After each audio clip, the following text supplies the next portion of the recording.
posted this article about me. There's a picture, and the name of the article was 10 restaurants that are vegan that don't know it. Celebrity chef Mark Kalix. The old Chef Mark. Our buddy, Chef Mark Kalix. We have celebrity chef Mark Kalix. Welcome back to the channel, friends. I'm here to tell you the story of how I accidentally became a vegan chef. I was working at this cafe many years ago. I'm here in Denver, and in one of the suburbs of Denver, there was a cafe that needed a chef, and I needed a job. This is right at the height of the economic downturn, and finding a job was next to impossible. Not like nowadays, where everybody's advertising, now hiring $22 an hour, basic labor. Gosh, when I moved to Denver, the city was flourishing, and therefore the opposite problem. Finding a good paying job was tricky. At the time, an executive chef, the average salary in Colorado was $38,000 a year, if you can believe that. And that would mean 6 days a week, 10 to 12 hour days every day. And it was hard to really find a place to connect with. So I find this job at this little cafe, a busy but small cafe, maybe sat 60 people.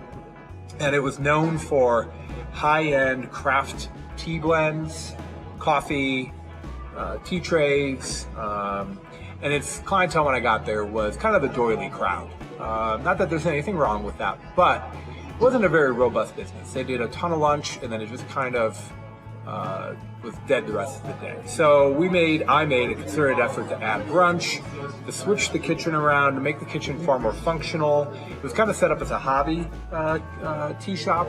If you've ever seen a hobby tea shop, you know what I'm talking about. There may be a little lunch counter and a lady making a sandwich or two. We needed production. So I revamped the entire kitchen. And I really made sure that we were able to be sustainable, repeatable.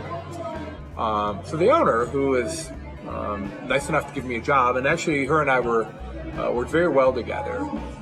She wasn't doing great, and she asked me to help standardize everything. So I cut costs, simple things. She was buying backfin crab meat, which was $25 a pound.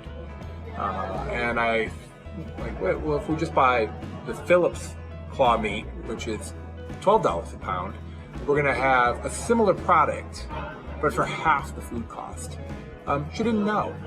There's a thing that affects people, and it's the thought that I'm good at eating, therefore I'll be good at running a restaurant. Anthony Bourdain talks about this in Kitchen Confidential. Steps to avoid, and one of them is never work for a restaurant where the owners name the restaurant after themselves. That's held true throughout my entire career. Or avoid working for somebody who's never worked in or owned a restaurant before. And I had to step away from that advice and work for both of those kind of restaurant owners because I needed a job, and I thought I could help this owner, and to an extent I did, and I'm glad I worked there because I learned a lot. I really learned a lot about being a better chef, a better manager, but also how to kind of work around the restrictions of an inexperienced restaurant owner. So I'll tell you what the restrictions were and how I ended up accidentally becoming a vegan chef. She said, okay, let's get the food cost down to 22%. So for every dollar that comes into the restaurant, 22% of that, let's just round up to 25% goes towards food. Now that would just be the food on the plate, not the plates, not the napkins, not the labor, not the drink cost, beverage cost, not the soap to wash the dishes.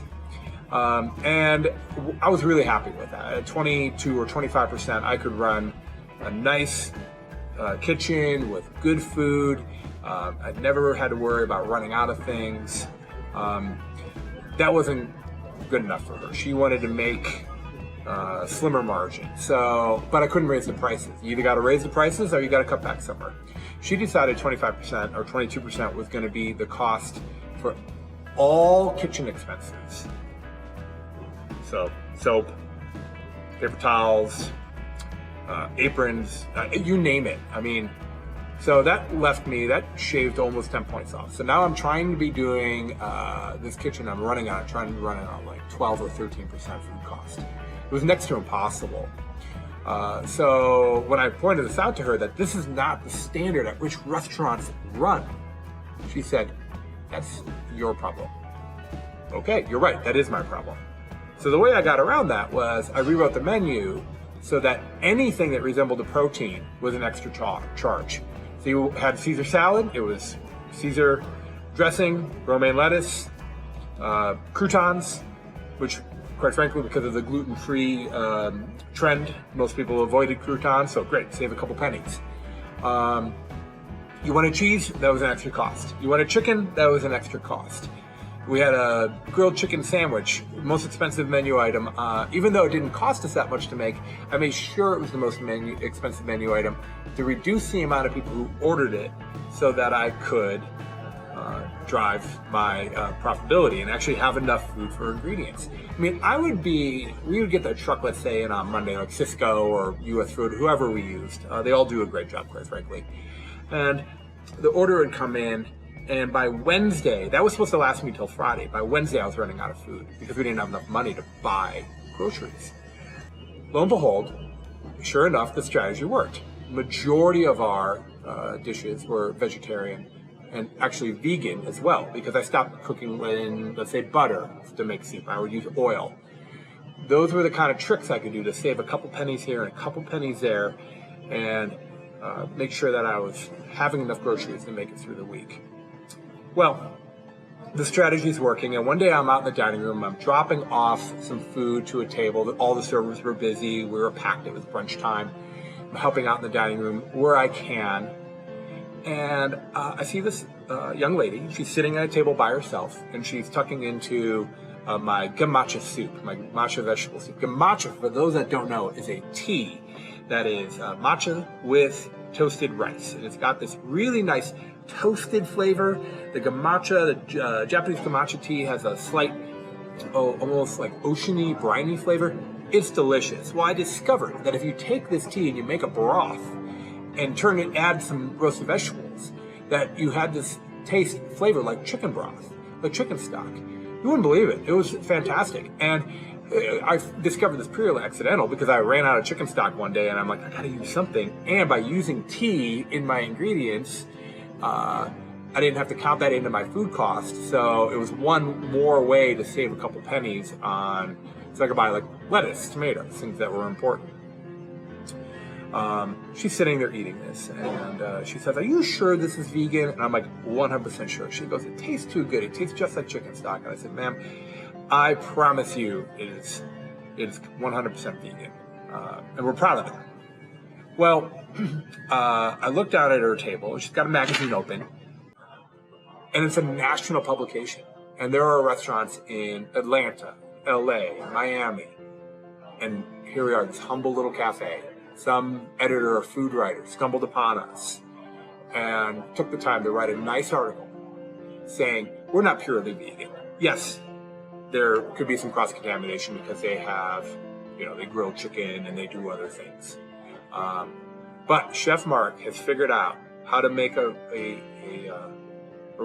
menu chock full of 70% vegan items that you're going to love. And they came in many times, asked a lot of questions to the servers. I glanced through the article. They really did a lot of research. And here I am, one of the top 10 vegan restaurants, according to this magazine, in the country that don't know they're vegan. And I didn't know I was running a vegan restaurant. I had no idea. And I open my eyes and I look around the dining room, and almost everybody sitting in the dining room was tucking into one of our vegan options. The menu was written as such that the entire menu was vegan, and then the meat options were called out, whereas typically it's the other way around, where it'll say a little beachy vegan option or vegetarian, it'll be like a leaf or something. We had the opposite. If something had meat in it, if it wasn't vegan, we had a little like a little cow icon, like a little chicken or a cow, just to point out, like, for you vegetarians, please don't eat this, or for you vegans, please don't eat this. And the servers were really well versed in this as well because they wanted to upcharge chicken and cheese to drive their ticket price so that they could get tipped on a higher amount, which is how restaurants work. If you don't know that, that's why servers are always saying, hey, you want an order of onion rings for the table? Great, get another $8 worth of potential tip there. So at the end of the day, I think my biggest takeaway I learned from working there, beyond the limitations of not having any resources as far as money to buy groceries, having limited amount of space, storage, staff. It was a hard place to work because we were always on the razor edge of profitability. We never, I didn't have access to the books, but what my gut was telling me, I've been in the business for over 30 years, what my gut was telling me is we were always on the edge of really making it. We were just one big week away from really having the opportunity to maybe open a second location or being bought up by a franchise. Who knows? Who knows what the grand plans were or are. I believe they're still in business. Learning how to take the knowledge that I have as a chef who adores gravy and butter and bacon, beef, and all the bees, and taking that skill set and turning it into food that anybody can eat, anybody with any dietary restriction, whether it's gluten or shellfish or if you have a voluntary food